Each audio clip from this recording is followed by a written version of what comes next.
when you have knowledge of God, that could be a totally different experience, totally different understanding, totally different perspective, totally different spiritual awaken than the word of God. Because knowledge of God is knowing God's spirit, knowing how God communicates with you, knowing what God has shown you to be truth, allowing God to lead you, and knowing how God moves. The knowledge of God is not the same as knowledge of the Bible as the word of God.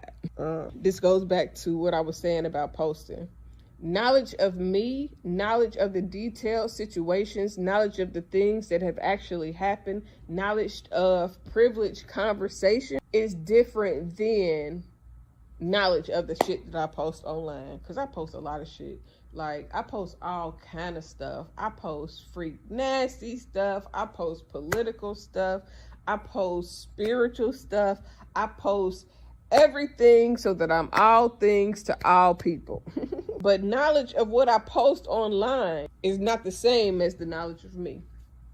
Knowledge of a picture being taken is not the same as the knowledge of a conversation. So when you say knowledge of God versus knowing what is perceived by some as the word of God, at the word of God, because God can speak a different word to you. So knowledge of God would allow God to speak a word to you that might not be in the Bible, because if God is omnipresent, if God is in every atmosphere, in every realm, then God is not stuck in the Old Testament or the New Testament of that Bible.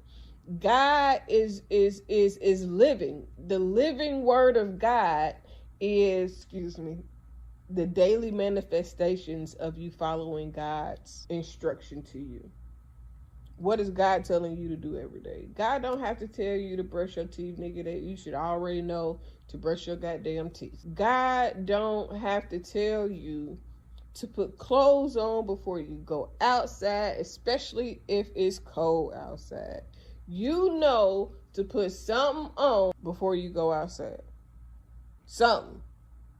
Might not be the right thing, but you know to put something on before you take your ass outside. But the more you know God, the better you will be able to follow his alignment, to follow his guidance, to follow his understanding, to get the instruction so that you can be on the correct path to where God needs you to be. Because if you're basing everything only on the Bible, known as the word of God, and you have no knowledge of God, you see the difference? It's a very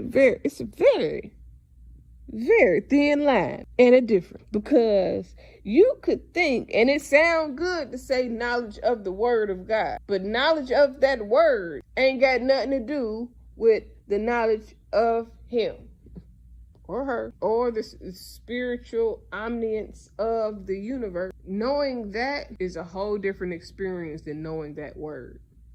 That Bible could pass away, but the knowledge of God will never pass away, will never fail. It will never change. If you found out today that that Bible was written to deceive you, to rob you of your dreams, to kill you of your purpose, if that Bible was sent to get you to be aware that the contents within it are deceptive, and God came and showed you something that was beyond your Christian thinking perspective, that knowledge of who God is personally will always outweigh something that can be found as forgery, or something that can be found as a tool for manipulation or for abuse. Speaking freedom, giving you the answers to be free.